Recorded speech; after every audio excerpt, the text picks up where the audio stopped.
Funcionário público aposentado, viúvo e sem filhos, José via-se agora incapaz de arcar com as despesas do aluguel do conjugado de 25 metros quadrados que ocupava no bairro da Glória, no Rio de Janeiro.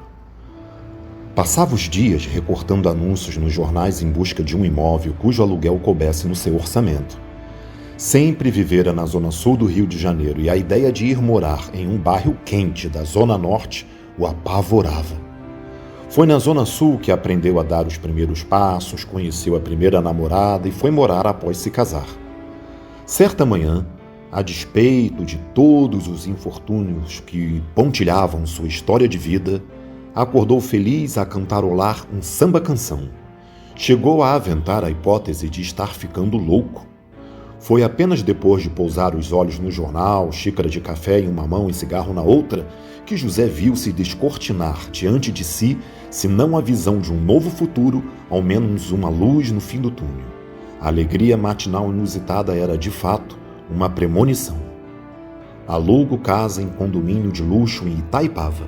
Total infraestrutura de lazer e segurança, R$ 1.200.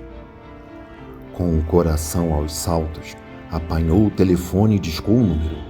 Uns instantes para a ligação se completar, a ele pareceram durar uma eternidade, enquanto pensava nas centenas de milhares de pessoas que, como ele, estariam também em busca daquela preciosidade. Após passar ao seu interlocutor seus dados, combinou de ver o imóvel já no dia seguinte. Naquela noite, mal conseguiu dormir. Pensava no sonho que acalentara ao longo de sua medíocre existência de funcionário público. Viver na serra após a aposentadoria. Passara décadas tentando poupar o que podia, enquanto a mulher economizava nas compras e nos temperos.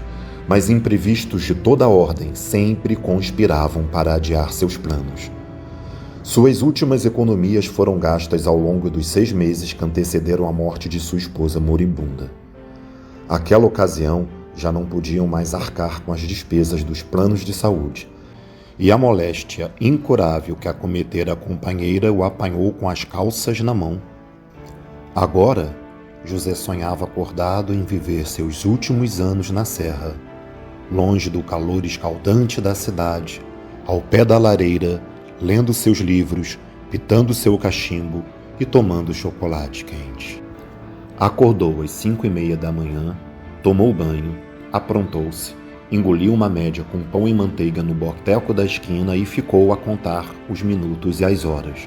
Às 10 em ponto, entrou no seu carro e rumou para a serra.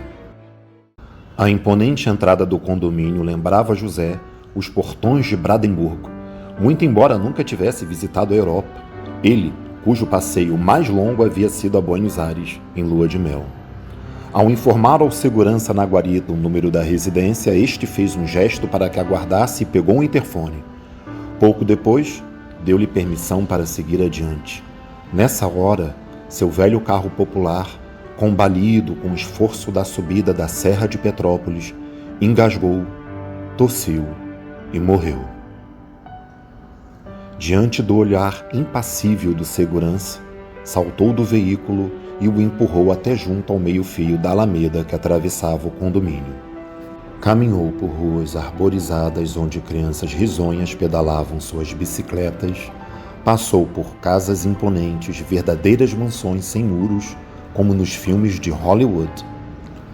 Quando finalmente alcançou a casa, mal podia acreditar.